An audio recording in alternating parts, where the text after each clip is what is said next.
Hi, Year 11. I've had a few questions about questions 4C and question 5, so I'm going to do a quick example on how to do these, okay? So we know that the curved surface area of a cone is pi r L, okay? But we need to know this length here, and we don't know what it is. It's basically, this here is a right angle triangle, so we're going to use Pythagoras, okay? So if I sketch the right angle triangle out, the height is 12. This bit here at the bottom is 5 because it's half a 10. So we're just going to go a squared plus b squared equals h squared. And this must be h. So let's say a is 12. So 12 squared is 144. B must be 5, so 5 squared is 25. That is h squared.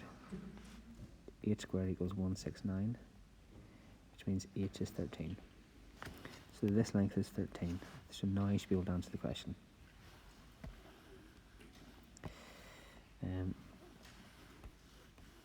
This one here is a wee bit more difficult.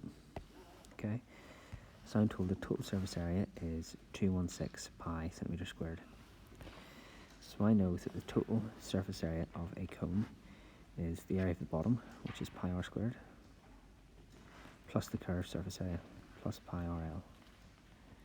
And that in this question is 216 pi. Okay, well let's have a go at pi r squared first of all. R is 9, so that would just be pi times 9 squared, which is 81 pi,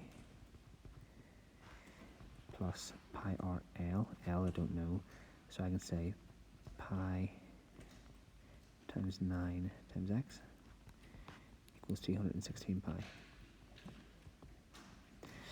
What I'm now going to do is I'm going to swap side, swap sign with this 81 pi, so I'm going to bring it over and take it away. So that now means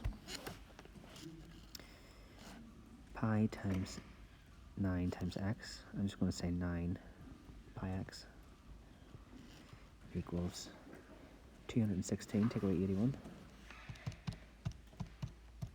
which is 135 pi, okay? Then what I'm going to do is I'm going to take the 9 pi, I'm going to swap side and swap sign with it, so it's going to divide. So really what I'm left with is x equals 135 pi over 9 pi. Now because I get pi in the top and the bottom, they're just going to cancel, so it's 135 divided by 9. So 135 divided by 9 is 15. So the missing length is 15. I hope that helps. See you there, guys.